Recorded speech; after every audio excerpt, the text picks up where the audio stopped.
నమస్తే జనభేరి న్యూస్ కి స్వాగతం. ముందుగా బులెటిన్ లో హెడ్లైన్స్.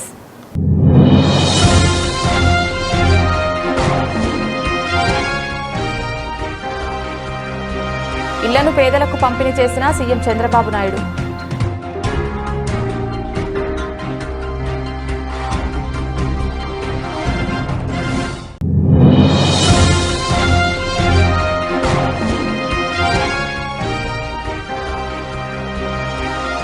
గుడివాడలో పీఎంఏవై గృహాన్ని ప్రారంభించిన ఎమ్మెల్యే.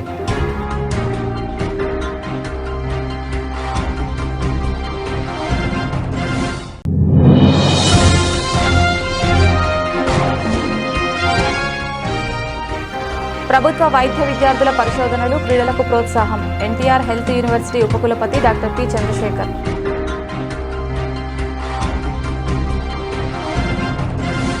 కూటమి ప్రభుత్వం పేదల సొంతింటి కలను నిజం చేసే దిశగా వేగంగా అడుగులు వేస్తోందని తూర్పు నియోజకవర్గం MLA Gadde Rammohan, central MLA Bonda Umamaheswararao స్పష్టం చేశారు. గత 5 ఏళ్ల పాలనలో టిడ్కో గృహాల నిర్మాణం జరగక లబ్ధిదారులకు తీరని అన్యాయం జరిగిందని విమర్శించారు. ఆర్థిక లోటున సైతం అధిగమించి లబ్ధిదారులకు గృహప్రవేశం కల్పించే కార్యక్రమాన్ని రాష్ట్ర వ్యాప్తంగా ఘనంగా నిర్వహిస్తున్నామని చెప్పారు. లబ్ధిదారులకు టిడ్కో ఇళ్ల గృహప్రవేశాల కార్యక్రమం జక్కంపూడిలో ఘనంగా నిర్వహించడం జరిగింది. ఈ కార్యక్రమానికి తూర్పు MLA Gadde Rammohan, central MLA Bonda Umamaheswararao, NTR జిల్లా collector Lakshmisha, BMC commissioner Dhyan Chandra అధికారులు హాజరయ్యారు. అలాగే ఈ 365 ఎస్ఎఫ్టీ ఇల్లు అయితే ఉందో, సో దీనికి లబ్ధిదారులు కట్టుతూ ఉండేది బెనిఫిషరీ కాంట్రిబ్యూషన్గా లోను అన్ని కలిపి 3.5 లక్షలు. కానీ దాని మార్కెట్ విలువ ఈరోజు అంతమంది కట్టిన ఇల్లు కొనుక్కోవాలంటే 14 లక్షలు పడుతుంది ఒక ఇల్లు కొనుక్కోవాలనుకుంటే. అదే ప్రకారంగా ఏదైతే 430 ఎస్ఎఫ్టీ ఇల్లు మీరు తీసుకోగలుగుతున్నారో ఈరోజు, దానికి బెనిఫిషియరీగా మీరు కడతా ఉండేది లోను అన్ని కలిపి 4 లక్షలు.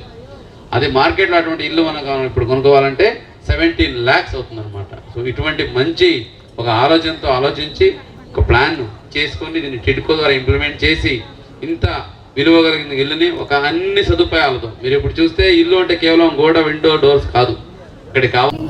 గృహప్రవేశం చేయబోతున్నటువంటి మా ప్రజలందరికీ కూడా హృదయపూర్వక శుభాకాంక్షలు తెలియజేస్తా ఉన్నా మీ అందరికీ.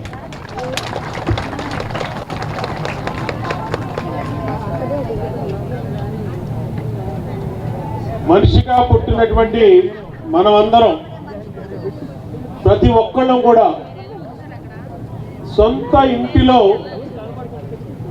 ఉండాలనేది మన జీవిత ఆశయం, మన జీవిత కళ.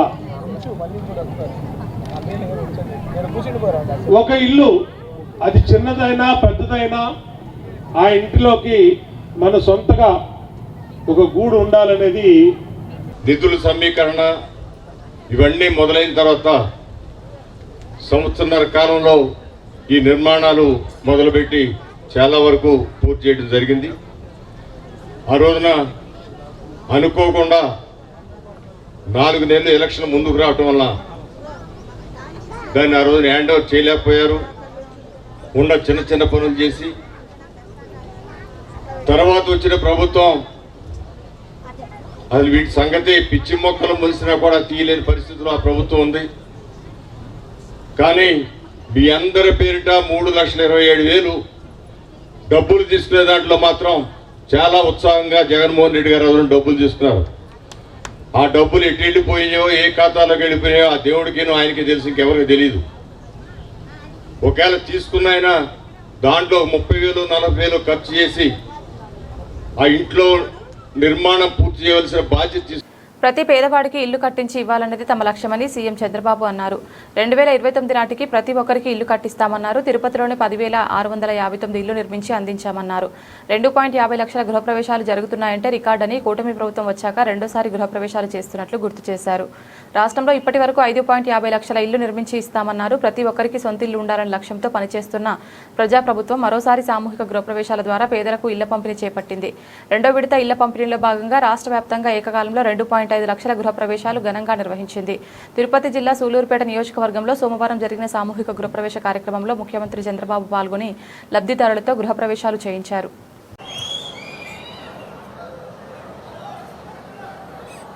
వేదికపై ఉన్న పెద్దలకి నేను ఈరోజు నాయుడుపేటకి రెండో విడత గృహప్రవేశ కార్యక్రమానికి వచ్చినప్పుడు నాకు అఖండ స్వాగతం పలికిన మా సోదరి సోదరిమణులందరికీ పేరు పేరున మనస్ఫూర్తిగా నమస్కారాలు, అభినందనలు, శుభాభినందనలు. ఈ మార్చి నెలలో ఈరోజు మరో పండుగ. మొన్నే మనం అందరం ఉగాది జరుపుకున్నాం. ఉగాది పచ్చడి రుచి చూశాం. నిన్నే రంజాన్ జరుపుకున్నాం. ఇప్పుడు 2,50,000 మందికి అతి పెద్ద పండుగ, జీవితంలోనే ఒక మలుపు. అలాంటి పండుగ జరుపుకుంటున్న సందర్భంగా మీ ముఖాల్లో ఆనందం చూస్తే నాకెంతో ఆనందంగా ఉంది. నా జన్మ ధన్యమైందనే ఆలోచన నాకు వచ్చే పరిస్థితికి వచ్చింది.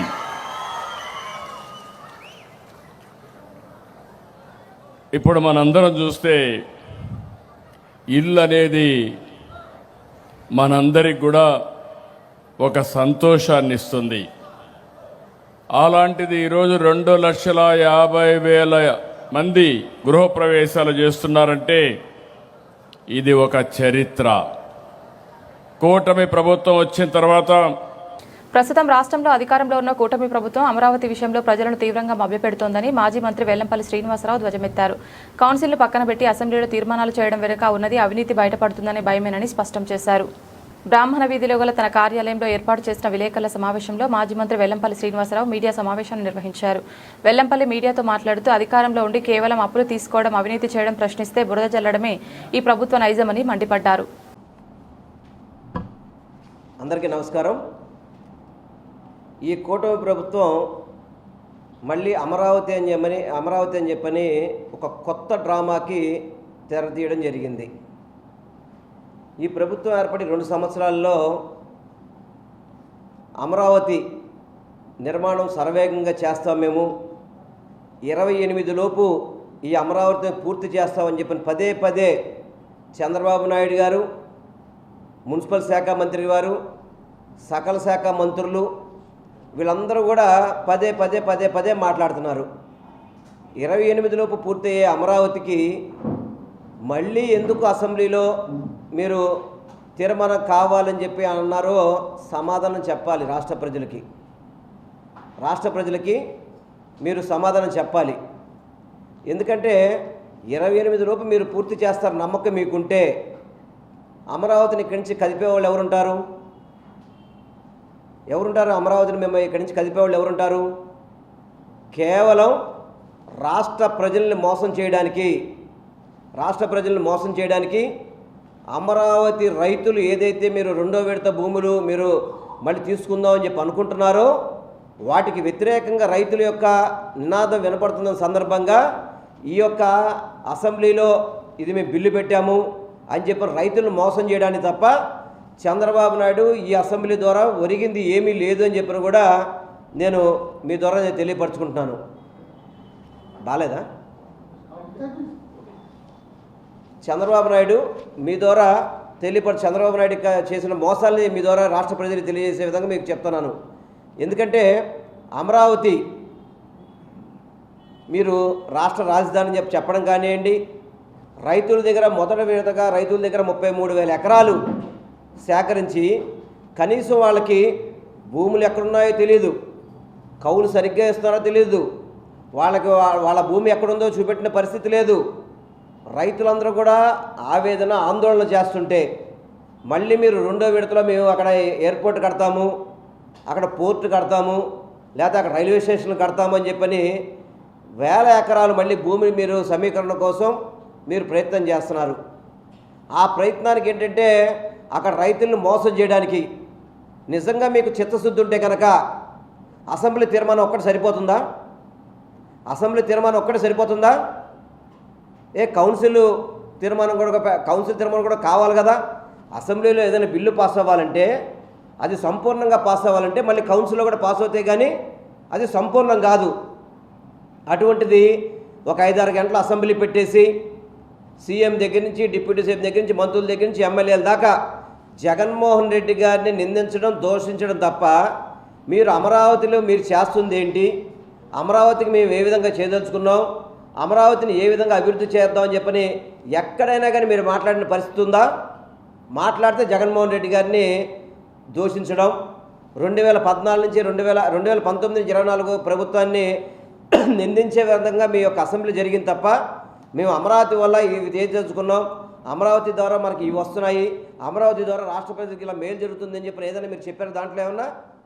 ఆ చెప్పిన పరిస్థితి ఏమీ లేదు. మీరందరూ కూడా అమరావతి నిర్మాణం అప్పుడు ఏం చెప్పారండి?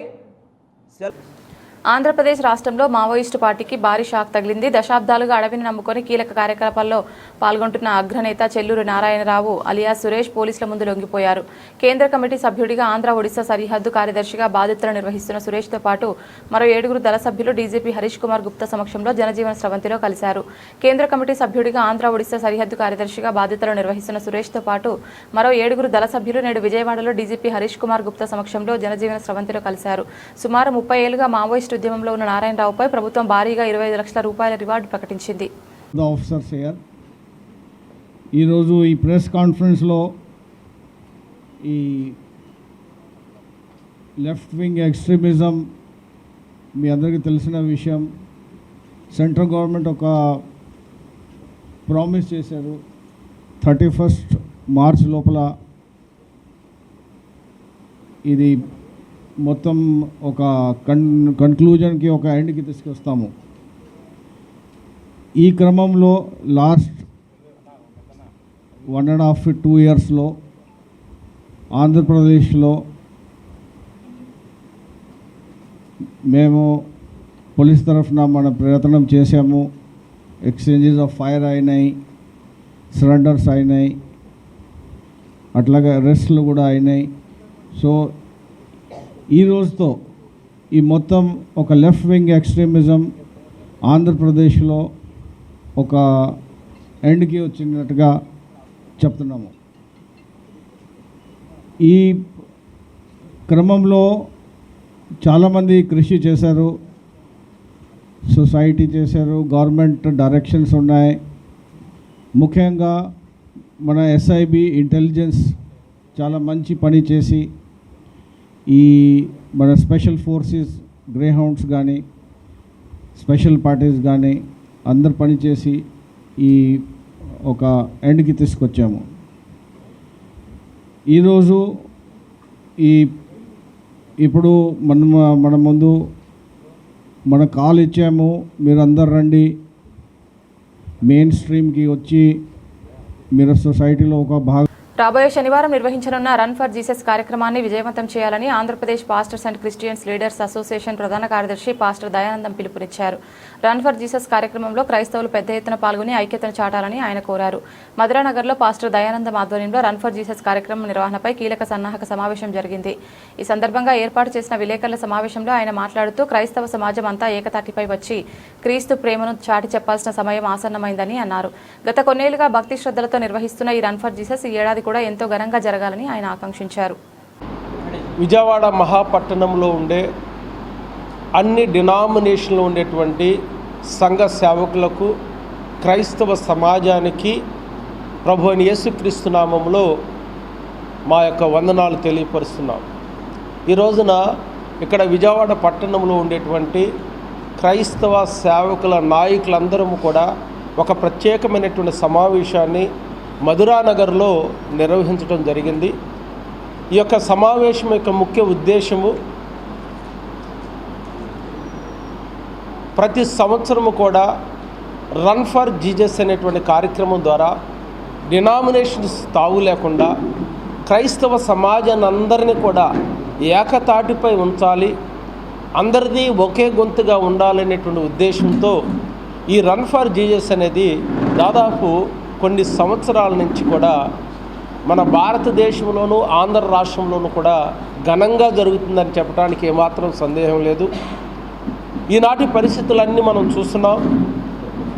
క్రైస్తవ సమాజం, సేవకులు అందరూ కూడా యునైట్గా ఉండి ఆయన మనకు అప్పగించినటువంటి పనిని ఆయన రాజ్య వ్యాప్తిలో దేవునికి మహిమకరముగా కొనసాగించడానికి ప్రతి ఒక్కరము కూడా ముందుకు రావాలని ఈ సందర్భంగా మేమందరికీ కూడా పిలుపునిస్తున్నాం.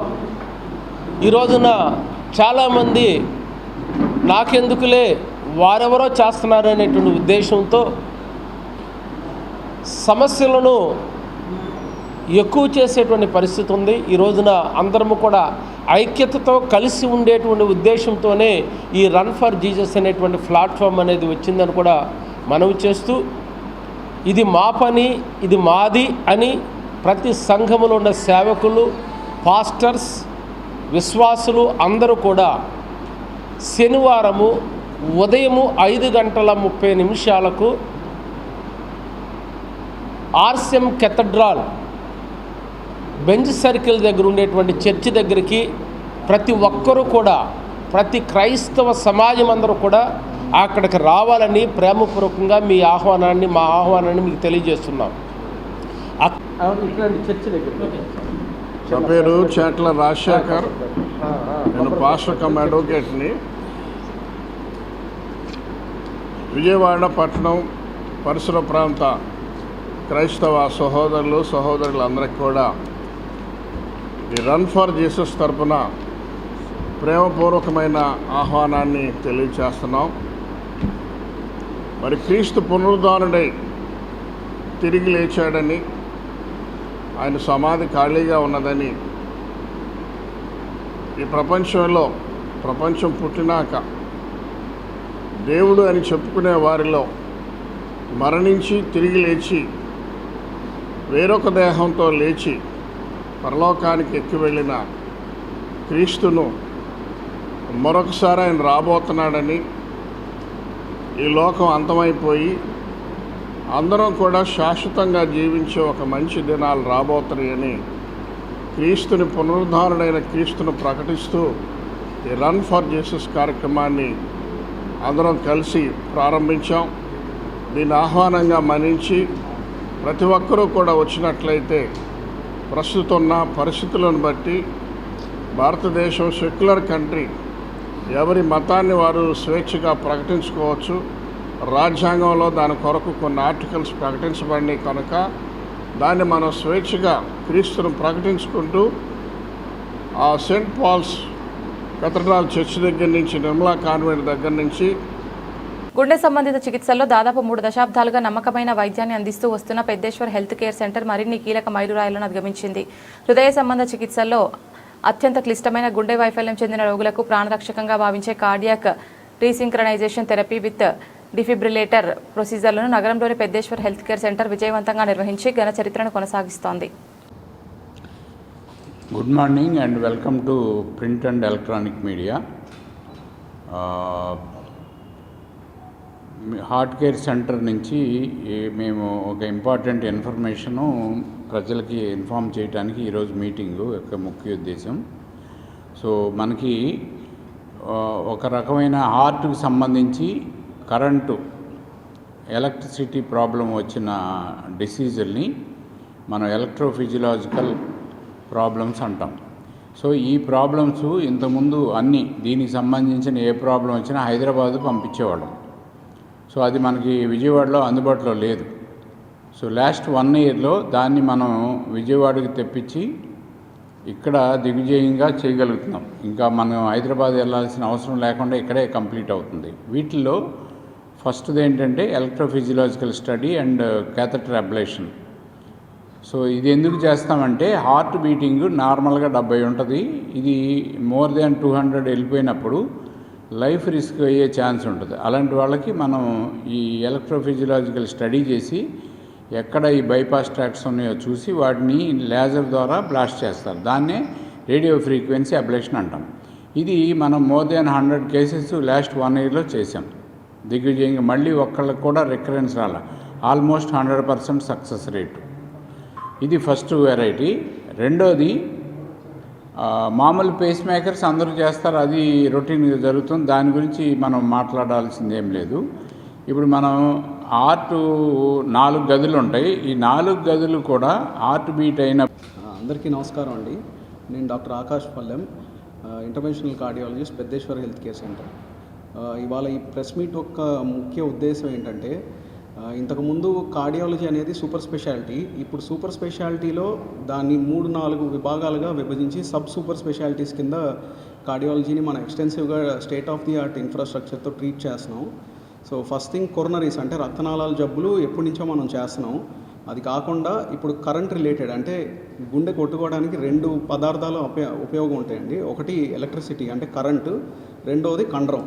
సో ఈ రెండిటికి మనం ఇంతకుముందు థెరపీస్ ఏంటంటే గుండె ఫెయిల్ అయితే జస్ట్ మందుల మీద ఉంచి వదిలేసేవాళ్ళం. సో దానికి ఇప్పుడు అడ్వాన్స్డ్ టెక్నాలజీస్ అండ్ థెరపీస్ వచ్చినాయి.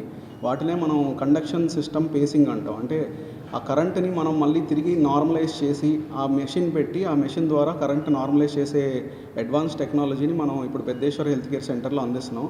ఇది విజయవాడలో ఓన్లీ 2-3 హాస్పిటల్స్లో మాత్రమే జరుగుతుంది. అందులో మన సెంటర్ ఉండటం చాలా గర్వకారకం మనకి. సో ఇంతకుముందు ఇలాంటి ప్రొసీజర్కి 10 lakhs 15 lakhs దాకా ఖర్చు పెట్టుకుని హైదరాబాద్ వెళ్ళి చేసుకోవాల్సిన పరిస్థితి ఉండేది. ఇప్పుడు సీఎం రిలీఫ్ ద్వారా కానీ లేకపోతే ఆరోగ్యశ్రీ ద్వారా కానీ ఏ ప్రొసీజర్ ఎందులో కవర్ అయితే దాంట్లో పేషెంట్స్కి ఫ్రీగా అందించడం జరుగుతుంది. వాళ్ళు అదనంగా ఖర్చు భారం లేకుండా ప్లస్ సర్వీస్ కూడా మనకి కార్పొరేట్ క్వాలిటీ అంటే ఇంతకుముందు మెట్రో సిటీస్లో మాత్రమే ఉండే మెడికల్ ఫెసిలిటీస్ అన్నీ మనం ఇప్పుడు పెద్దేశ్వర హెల్త్ కేర్ సెంటర్లో వితౌట్ దట్ సేమ్ కాస్ట్ లో కాస్ట్లో ఆఫర్ చేస్తున్నాం. సో ఇది విజయవాడలో ఉన్న జనాలందరూ surroundings district Krishna and NTR district జనాలందరూ ఉపయోగించుకోవాలని కోరుకుంటున్నాం. Thank you. కృష్ణా జిల్లా రెవెన్యూ అధికారుల తీరుపై వైఎస్ఆర్ కాంగ్రెస్ పార్టీ జిల్లా అధ్యక్షులు మాజీ మంత్రి పేర్ని నాని తీవ్ర స్థాయిలో విరుచుకుపడ్డారు. సోమవారం మచిలీపట్నంలో జరిగిన ప్రజా ఫిర్యాదుల పరిష్కార వేదిక కార్యక్రమంలో ఆయన జిల్లా జాయింట్ కలెక్టర్ ఎం నవీన్ కలిసి బందరు రెవెన్యూ డివిజన్ అధికారుల అవినీతి అక్రమాలపై లిఖితపూర్వక ఫిర్యాదు అందజేశారు. అనంతరం మీడియాతో మాట్లాడిన పేర్ని నాని బందరు ఆర్డీఓ సాంబశివరావు మరియు పలువురు ఎంఆర్ఓలు కూటమి ప్రభుత్వ దళారులతో కలిసి చిన్న సన్నకారు రైతులను వేధిస్తున్నారని ఆరోపించారు. మచిలీపట్నం మండలంలో సముద్ర తీర ప్రాంతం అవటం వల్ల అలాగే ఇరిగేషన్ మురుగు కాలువలన్నీ కూడా అంటే వ్యవసాయానికి సంబంధించినటువంటి మురుగు కాలువలన్నీ కూడా బందరు ప్రాంతంలోనే సముద్రంలో కలిసేటువంటి పరిస్థితులు ఉన్న దృష్ట్యా చిన్న వర్షం పట్టినా కూడా వరి పొలాలన్నీ కూడా పంట నాశనం జరుగుతున్నటువంటి పరిస్థితులను బట్టి అనాదిగా 1990ల నుంచి మెల్లమెల్లగా గ్రామం ఎక్కడెక్కడైతే పొలం నాశనం అవుతుందో వరి వ్యవసాయం ఊడవటానికి ఇబ్బందికరమైన పరిస్థితులు తలెత్తున్నాయో ఆ ప్రాంతంలో ఉన్నటువంటి ఆ గ్రామాల్లో ఉన్నటువంటి అన్ని పొలాలు కూడా చెరువుల కింద రైతులు తవ్వుకోవడం జరిగింది. 1990 అంటే సుమారుగా 40 సంవత్సరాల నుంచి మచిలీపట్నం ప్రస్తుత సౌత్ మండలంలో ఉన్నటువంటి చిన్నాపురం కానీ కొంత పార్టీ యాదర్ కానీ లేదా తుమ్మల చెరువు కానీ లేదా కోన. ప్రభుత్వ వైద్య కళాశాలలో పరిశోధనలు క్రీడలు ప్రోత్సహించేందుకు ప్రత్యేకంగా నిధులు కేటాయిస్తున్నామని దీనివల్ల విద్యార్థుల్లో మానసిక ఉల్లాసంతో పాటు విద్యాపరంగా అభివృద్ధి సాధించేందుకు దోహదపడతాయని ఎన్టీఆర్ ఆరోగ్య విజ్ఞాన విశ్వవిద్యాలయం ఉపకులపతి డాక్టర్ పుల్లల చంద్రశేఖర్ వెల్లడించారు. స్థానిక విశ్వవిద్యాలయంలో సోమవారం ఏర్పాటు చేసిన పాత్రికేయుల సమావేశంలో ఉపకులపతి డాక్టర్ పి చంద్రశేఖర్ మాట్లాడుతూ ఎన్టీఆర్ హెల్త్ యూనివర్సిటీని డిజిటల్ దిశగా తీసుకెళ్లేందుకు ప్రత్యేక చర్యలు తీసుకుంటున్నామన్నారు. వైద్య విద్యలో ప్రమాణాలు పెంచేందుకు ముఖ్యమంత్రి నారా చంద్రబాబు నాయుడు, రాష్ట్ర వైద్య ఆరోగ్య శాఖ మంత్రి సత్యకుమార్ యాదవ్ తీసుకుంటున్న చర్యలకు కొనసాగింపుగా విశ్వవిద్యాలయం తరపున కూడా కొత్త నిర్ణయాలు తీసుకున్నామని తెలిపారు. మీరు గవర్నమెంట్ కాలేజెస్ మేమంతా ఇప్పుడు కొత్తగా మనకు artificial intelligence disease modelling and disease centre ఒకటి ఎస్టాబ్లిష్ అయింది. దాని గురించి మా research and development director doctor Lakshmi Suryaprabha గారు కొంచెం వివరంగా వివరిస్తారు. అది కాకుండా మిగతా తీసుకున్న నిర్ణయాల్లో కొన్నిటిని నేను మీకు తెలియజేస్తున్నాను. మొట్టమొదటిగా ఈ సంవత్సరము జూన్ నెలలో కానీ జూలై నెలలో కానీ గవర్నర్ గారి అనుమతి తీసుకున్న తర్వాత ఒక తేదీని ఖరారు చేసుకొని మనకు 29 మరియు 30వ కాన్వకేషన్ దినోత్సవము జరిపించడము అనేది ఒక నిర్ణయం తీసుకోవడం అవుతుంది. దాంట్లో 3 ఎమినెంట్ పర్సనాలిటీస్ను ఒక పేరును ప్రతిపాదించడము, దానికి ఎగ్జిక్యూటివ్ కమిటీ ఆమోదించడం జరిగింది. వాళ్ళలో మొదటిగా డాక్టర్ పిసి రత్ గారు, ఆయన director and head of the department of cardiac sciences, Apollo hospital, Jubilee Hills, Hyderabad. రెండవ వ్యక్తి డాక్టర్ సి నరసింహన్ గారు, director arrhythmias and electrophysiology services, AIG hospital, Hyderabad. And మూడవ ప్రముఖులు డాక్టర్ సి రాజశేఖరన్ గారు, orthopaedic surgeon, Ganga hospitals, Coimbatore. So ఈ ముగ్గురిని కూడా ఆ రోజు కాన్వకేషన్ రోజు మనము వాళ్ళను సన్మానించడం జరుగుతుంది. రెండవ విషయం వచ్చేసేసి గతంలో ఓన్లీ 25 మంది ఫ్యాకల్టీ మెంబర్స్కి మాత్రమే మనకు రీసెర్చ్ చేసే అవకాశం మనం కల్పించాము. దానివల్ల ఓన్లీ ఎంబీబీఎస్లో ఉండే కొంతమంది ఫ్యాకల్టీ మాత్రమే ఈ రీసెర్చెస్ చేయడము, ఆ రీసెర్చ్ కోసము యూనివర్సిటీ తరఫున 2 లక్షలు గ్రాంట్ ఇవ్వడం జరుగుతూ ఉన్నింది. ఇప్పుడు తీసుకున్న ఈసీ సమావేశంలో ఈ 25 మంది సంఖ్యను 200కు పెంచడం జరిగింది. సో ఇప్పుడు ఒక అల్లోపతిక్ మెడిసిన్, డెంటల్ వాళ్ళే కాకుండా మనకు ఆయుర్వేదం కానీ, హోమియోపతి, తర్వాత Unani, naturopathy, paramedical, physiotherapy, dental అన్నిటికీ సంబంధించిన యూనివర్సిటీతో సంబంధం ఉన్న అనుసంధానమైన అన్ని కళాశాలల ఫ్యాకల్టీ కూడా ఇప్పుడు రీసెర్చ్లో భాగం కావచ్చు. ఇంతకుముందు మనకు ఈ 2 లక్షల రూపాయలు అనేది చాలా లిమిటేషన్గా ఉండింది. దానివల్ల చాలామంది ప్రాజెక్టు ఖర్చు ఎక్కువయ్యే వాళ్ళు ముందుకు వచ్చేవాళ్ళు కాదు. యూనివర్సిటీలో ఇప్పుడు డిఎండిఐసి అనే ప్రోగ్రామ్ ఎందుకు స్టార్ట్ చేస్తున్నాము, దీనివల్ల ఏంటి ఉపయోగం అనేది మీకు చెప్పడానికి ఈ రోజున ఇక్కడ ఈ సంగతి చెప్పడానికి కోసం నేను నియమించబడ్డాను. అంటే director of research and development తరపున నా పేరు లక్ష్మీ సూర్యప్రభ. ఈ యాక్టివిటీకి డిఎండిఐసి ప్రోగ్రామ్ గురించి చెప్పడానికి ఇన్ఫర్మేషన్ ఇస్తాను. ఈ డిఎండిఐసి అనేది మనకి ఆంధ్రప్రదేశ్లో ప్రజా ఆరోగ్య వ్యవస్థ ఆల్రెడీ చాలా బాగా అభివృద్ధి చెంది ఉన్నది. ఎందుకంటే ఐడిఎస్పి ప్రోగ్రాము, ఐహెచ్ఐపి ప్రోగ్రాము అవన్నీ కూడా చాలా బాగా రన్ అవుతున్నాయి. కాకపోతే మనకి వచ్చే డిసీజెస్ అన్నీ కూడా అవుట్ బ్రేక్ వచ్చాక ఎట్లా ప్రివెంట్ చేయాలి అనేదే మనం ఇప్పుడు చేస్తూ ఉన్నాం. కానీ ఈ ఏఐ బేస్డ్ డిఎండిఐసి ప్రోగ్రామ్ స్టార్ట్ చేయటం వలన మనం సాంకేతికను ఉపయోగించుకొని ఒక 2 వారాల నుంచి 4 వారాలు ముందుగానే మనకు వచ్చే డిసీజెస్ ఏమైతే ఉన్నాయో అవన్నీ కూడా ప్రిడిక్ట్ చేసి ప్రజా ఆరోగ్య సంస్థని హెచ్చరించి ఎక్కడికక్కడ ప్రివెంటివ్గా ఏం మార్చాలి, ఏం చర్యలు తీసుకోవాలి అనేది చేయడానికి ఉపయోగపడుతుంది. రాష్ట్రంలో పేద వర్గాల సొంత ఇంటి కలలు నిజం చేసేందుకు కూటమి ప్రభుత్వం కృషి చేస్తోందని గుడివాడ ఎమ్మెల్యే వెనిగండ్ల రాము అన్నారు. పీఎంఏవై గుడివాడలో 1310 గృహాలు మంచిదైనట్లు ఆయన వెల్లడించారు. ప్రధానమంత్రి ఆవాస్ యోజన పథకం కింద 2.0 కింద మంజూరు చేసిన 2.50 లక్షల నిధులతో గుడివాడ పట్టణం 30వ వార్డు వడ్డేవారి స్ట్రీట్లో నిర్మాణం పూర్తి చేసుకున్న పూరేటి వరలక్ష్మి గృహప్రవేశ కార్యక్రమంలో ఎమ్మెల్యే వెనిగండ్ల రాము సోమవారం పాల్గొన్నారు. సందర్భంగా లబ్ధిదారులతో కలిసి ఎమ్మెల్యే రాము నూతన గృహాన్ని ప్రారంభించారు. అనంతరం ఇంటి నిర్మాణాన్ని పరిశీలించి లబ్ధిదారులతో మాట్లాడారు. మనకి ఫొటోస్ తీసుకుంటాం కానీ పెడతాం కానీ ఇంకా గుడివాడలో మొత్తం 1310 ఇళ్ళు ఇప్పుడు శాంక్షన్ అయి ఉన్నాయి.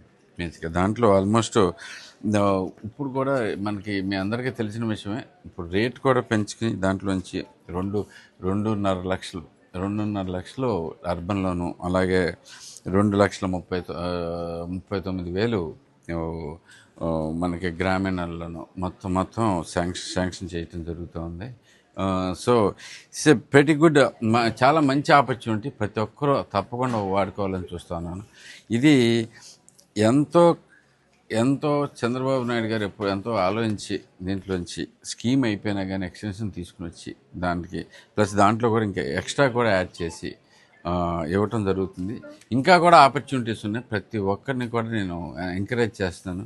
ఇల్లు కట్టుకోవాల్సిన ప్రతి ఒక్కరూ రెడీగా ఉన్న స్థలం ఉంటే మీ దగ్గర తప్పకుండా మీ సచివాలయాలకు వెళ్ళి ఒకసారి మాట్లాడండి. వాళ్ళ దగ్గర నోట్ చేయించుకోండి. మీరు శాంక్షన్ తెప్పించే పూచి నాది. ఇంతేకాకుండా ఇప్పుడు మంత్రుల కమిటీ కూడా వేయటం జరిగింది చంద్రబాబు నాయుడు గారు. సో ఆ కమిటీలో ఇంకా మంచి ప్రోగ్రామ్స్ కూడా తీసుకుని వస్తున్నాం. ప్రతి ఒక్కరు కూడా దీనికోసం రెడీ అవ్వండి. ప్రతి ఇంటికి పేదవాళ్ళ ప్రతి ఒక్కరికి ఇల్లు ఉండాలి అనేది ఎన్టీ రామారావు గారి కళ. ఆ కళను నిజం చేసేట్టుగా చంద్రబాబు నాయుడు గారు, పవన్ కళ్యాణ్ గారు ఎంతో కష్టపడుతున్నారు. వారికి ప్రత్యేకమైన కృతజ్ఞతలు తెలియజేసుకుంటూ మీరందరూ కూడా రెడీ అవ్వండి. ఐ వాంట్ ఎన్ని ఇళ్ళైనా కానీ మనకి శాంక్షన్ చేపించుకొస్తానికి రెడీగా ఉన్నాం. మీరు దరఖాస్తులు పెట్టుకోండి. అర్హులైన ప్రతి ఒక్కరికి ఇల్లు ఇచ్చేటట్టుగా ఏర్పాట్లు చేస్తామని చెప్పి తెలియజేసుకుంటూ సెలవు తీసుకుంటాం. బులెటిన్ ముగించే ముందు హెడ్లైన్స్ మరొకసారి.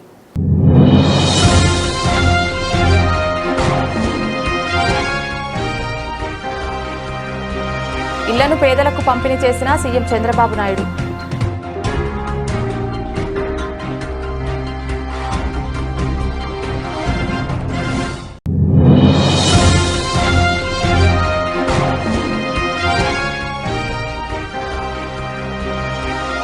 గుడివాడలో పీఎంఏవై గృహాన్ని ప్రారంభించిన ఎమ్మెల్యే.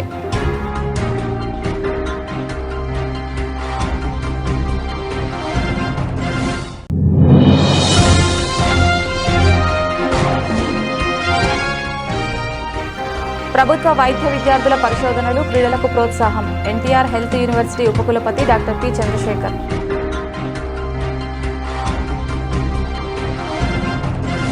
ఇది ఇవాల్టి బులెటిన్. తిరిగి మరొక బులెటిన్లో మళ్ళీ కలుద్దాం. అంతవరకు సెలవు. నమస్కారం.